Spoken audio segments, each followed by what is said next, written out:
கடந்த 50 ஆண்டுகளுக்கும் மேலாக தமிழ்நாட்டின் அரசியல் களம் 2 பெரும் திராவிட கட்சிகளின் முழு கட்டுப்பாட்டிலேயே இருந்து வந்தது. எம்ஜிஆருக்கு பிறகு பல உச்ச நட்சத்திரங்கள் அரசியலில் குதித்தாலும் அவர்களால் முதல் தேர்தலிலேயே முதலமைச்சர் பதவியை எட்ட முடிந்ததில்லை. ஆனால் அனைவரின் கணிப்புகளையும் மீறி 2026ஆம் ஆண்டு நடைபெற்ற சட்டமன்ற தேர்தல் தமிழகத்தின் இந்த நீண்ட கால அரசியல் சதுரங்கத்தை மொத்தமாக ஒரு மாபெரும் சுனாமி போல மாற்றியமைத்தது. நடிகர் விஜய் தொடங்கிய புதிய கட்சி 108 இடங்களை கைப்பற்றி அவரை தமிழ்நாட்டின் முதலமைச்சர் நாற்காலியில் அமர வைத்தது. ஜோசப் விஜய் தமிழ்நாட்டின் மக்களால் தேர்ந்தெடுக்கப்பட்டு முதல்வராக பொறுப்பேற்கும் இந்த தருணத்தில் இந்திய குடியரசின் அரசியலமைப்பை முழு மரியாதையுடனும் உண்மையுடனும் காக்கிறேன் என்று உறுதிமொழி எடுக்கிறேன். எனக்கு வழங்கப்பட்ட அதிகாரத்தை எந்த ஒரு தனிப்பட்ட நலனுக்காகவும் பயன்படுத்தாமல் மக்களின் நலனுக்காக மட்டுமே பயன்படுத்துவேன் என்று உறுதியளிக்கிறேன். இந்த வெற்றி தற்செயலாகவோ அல்லது வெறும் சினிமா புகழால் மட்டுமே கிடைத்ததோ அல்ல. இது ஃபேண்டம் டு வோட்டர் என்ற ஒரு துல்லியமான திட்டமிடலின் விளைவு. 1992இல் நாளைய தீர்ப்பு படத்தின் மூலம் அறிமுகமான விஜய்க்கு திரையுலகம் ஆரம்பத்தில் சிவப்பு கம்பளம் விரித்துவிடவில்லை. பல சறுக்கல்களை தாண்டிதான் அவர் தனது பயணத்தை தொடங்கினார். துள்ளாத மனமும் துள்ளும் போன்ற படங்கள் அவருக்கு பெரும் வரவேற்பை பெற்று தந்ததோடு தளபதி என்ற பெயரையும் மக்களிடம் கொண்டு சேர்த்தன.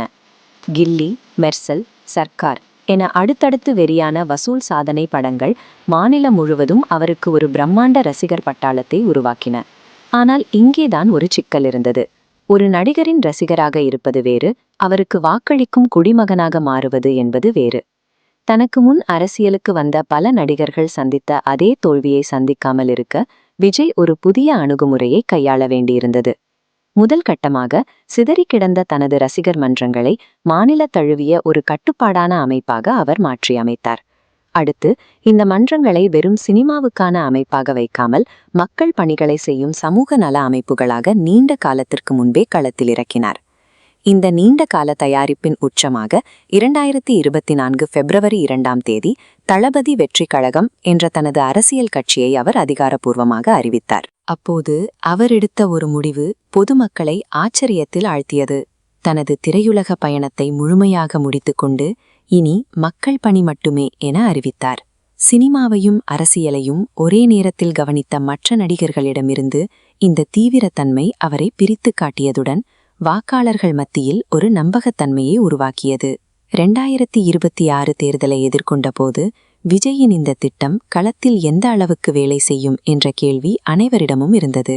தேர்தல் முடிவுகள் வெளியான போது விஜயின் கட்சி 108 இடங்களை வென்று சட்டமன்றத்தில் தனிப்பெரும் சக்தியாக உருவெடுத்திருந்தது.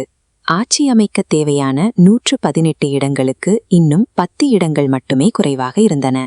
இந்த சூழலில் மற்ற கட்சிகளுடன் கூட்டணி அமைத்து தனது பெரும்பான்மையை நிரூபித்த விஜய் முதலமைச்சராக பதவியேற்றார். தனது முதல் தேர்தலிலேயே கூட்டணி கணக்குகளை சரியாக பயன்படுத்தி ஆட்சியை கைப்பற்றியது தமிழ்நாட்டின் மரபார்ந்த அரசியல் சமன்பாடுகளை முற்றிலுமாக மாற்றியுள்ளது. கோட்டையில் முதல்வராக பதவியேற்றதன் மூலம் தமிழகத்தின் அதிகார மையத்தில் விஜய் இப்போது தனது தடத்தை பதித்துவிட்டார். இது வெறும் தேர்தல் வெற்றியுடன் முடிந்துவிடும் ஒன்றல்ல. தமிழக அரசியலில் ஒரு மாறுபட்ட சூழல் உருவாகியுள்ளதையே இது காட்டுகிறது. ரசிகர்களை வாக்காளர்களாக மாற்றிய அவரது இந்த திட்டம் வெற்றியை தந்துவிட்டது. ஆனால் முதலமைச்சராக அவர் எடுக்கும் முடிவுகளே அவரது எதிர்காலத்தை தீர்மானிக்கும். விஜயின் இந்த ஆட்சி பயணம் எப்படி இருக்கப் போகிறது? இதுபோன்ற விரிவான அரசியல் அலசல்களுக்கு எங்கள் சேனலை சப்ஸ்கிரைப் செய்யுங்கள். நன்றி.